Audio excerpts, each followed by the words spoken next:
All right, so we're diving into these articles about that FedEx Courier scam, the one that's been popping up in India and making headlines. Yeah, it's a nasty one. It's understandable that people are getting pretty freaked out about it, and rightfully so. I mean, this scam is pretty elaborate. Like, Hmm. it really highlights how crucial it is to stay vigilant these days, especially with scams getting slicker and more sophisticated by the day. It's true. They're up in their game for sure. And what's really wild about this one is that they're not just impersonating FedEx, they're pulling the police into it too. Oh, absolutely. They use that fear factor. I mean, talk about pressure tactic. It's a textbook case, really, of exploiting people's inherent trust in authority figures. Makes sense.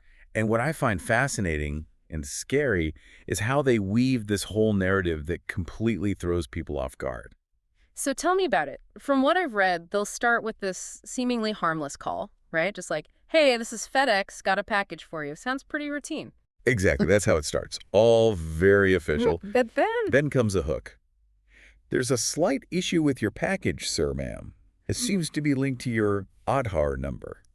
And that's your unique ID in India, for those who might not know. right. And they use that. Oh, they do. They say it's been stopped by customs, and that's when they drop the bomb. They'll claim the package contains something illegal. Usually they go with drugs. Oh, man.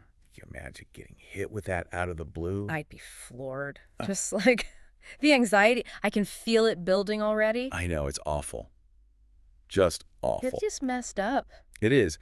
And, just when you're trying to wrap your head around all of that, they transfer you over to someone who claims to be a police officer. Wait, are you serious? They actually try to get you on a video call. Sometimes, yeah. That's terrifying. They have been known to even stage fake police stations in the background, Oh, wow. just to really sell the whole thing. And, I mean, with someone in what looks like a uniform demanding answers, Yeah, the pressure to comply, it's incredible. I bet. But even without the whole video aspect, just the thought of getting tangled up in legal trouble, Mm. it's enough to make people panic. It makes sense. And they exploit that fear. They really do. Oh, yeah. This is, wow. Okay, so they've got you hooked on the line. You're terrified, probably not thinking straight at all. What happens next? What are they ultimately after? Well, the bottom line is it's all about the money. They're going to demand payment to resolve the situation or to avoid going to jail. Okay, so classic extortion. Exactly.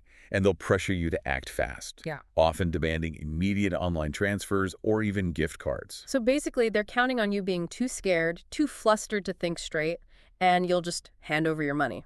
You got it. They prey on that completely human instinct to just make a stressful, scary situation go away as quickly as possible. And sadly, it sounds like it's pretty effective. Oh, it is incredibly effective. There was this case in Bengaluru.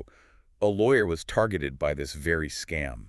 Yeah, that's the one that really stuck with me. I think it's so important for people to hear about what happened to her, just to understand how far these scammers are willing to go. I agree. It's terrifying. In her case, she became a victim of what they're calling a digital arrest. They kept it in that video call for hours, threatening her, even coercing her into stripping under the pretense of conducting this bogus narcotics test. They told her they would share the video online unless she paid them. That is just dot cruel. I can't even imagine the trauma. It's horrific. In the end, they managed to extort Iris 15 lakh from her. 15 lakh. This wasn't just about the money, though. This is a complete violation. And sadly, she is far from alone. We've seen a really sharp rise in these cases, particularly those targeting professionals who they assume have some significant savings. It's a stark reminder that even the most educated, the savviest individuals can fall victim to these incredibly elaborate schemes. It really is heartbreaking. You hear these stories, and it's so easy to think, oh, that would never happen to me. But the truth is, anyone can be vulnerable, right? Especially with these scams that just play on our deepest fears. You're exactly right. And what's even more concerning is that this isn't limited to just those fake FedEx calls. Mm. We're seeing a much larger trend here, globally. Scammers are impersonating trusted authorities to try and manipulate people. Oh, yeah, for sure. It could be anybody, bank officials, tax collectors, even tech support. So how do they even find these victims? Are we talking random calls, or are they targeting specific people? It could be a little of both, actually. Sometimes they'll just use these automated systems to make mass calls, just hoping to get lucky. Just casting a wide net. Exactly. But then other times they might actually have access to leaked databases with personal information. Oh, right. So then they can really tailor their approach. Exactly. And that makes it even more believable, don't you think? Oh, absolutely. So they've got your number. They've maybe got some basic info. What other kind of tactics are they using? You mentioned that they often push for immediate payment. Yes, creating that sense of urgency, it's key. They don't want you to think rationally or have time to ask for help. They might say something like, if you don't pay within the hour, we're issuing a warrant for your arrest. Or, this is a limited time offer. You've got 10 minutes to decide. You see how that Oh, works? totally. Just ramping up the pressure. Exactly. It's all about pressuring you into making a rash decision. And once that money's gone, is there any way to actually recover it? Honestly, it's incredibly difficult. Once you've sent money through an online transfer or with gift cards, it's almost impossible to trace. Right. And that's why they use those methods. Exactly. This is such a minefield, honestly. And it's scary how common these scams are becoming. Do we have any numbers on how many people are actually falling victim to this? We do. And the statistics are alarming. In Bengaluru alone, over 163 cases of this nature have been reported, with total losses reaching a staggering Rs 5 crore. Wow. And keep in mind, those are only the reported cases. Yeah, there are probably tons of people who don't even come forward. Absolutely. They might be too embarrassed or ashamed to even admit it. 5 crores, that's a huge amount of money. Really highlights how big of a problem this is. And I imagine the psychological toll on these victims must be enormous too, even beyond the financial losses. Oh, absolutely. The sense of violation, the shame, the fear that it might happen again. It's devastating. It's incredibly traumatic, and honestly, it's something that we need to be talking about more openly. You're right. This isn't just about losing money. It's about protecting ourselves, protecting our loved ones from being exploited. So let's shift gears a little bit here and talk about prevention. Now that we kind of understand how these scams work, what are some concrete steps people can take to protect themselves? The very first, and arguably the most important step, is awareness.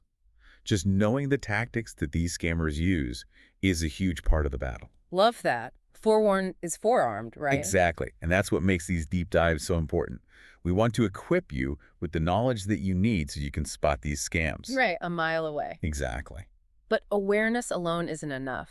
Mm. So what are some really practical things that people can do if they find themselves on the other end of a line with one of these calls? Well, let's say the phone rings, and that voice on the other end, they sound super official, maybe even claiming to be from FedEx or the police. What should our listener do? First things first, don't panic. Easier said than done, right? Right. But you have to remember, these scammers, they're banking on you being too flustered to think straight. Totally. Take a deep breath and just remember a few things. Number one, no legitimate organization will ever demand immediate payment over the phone, Okay. especially not through gift cards or online transfers. Right, yeah. Huge red flag.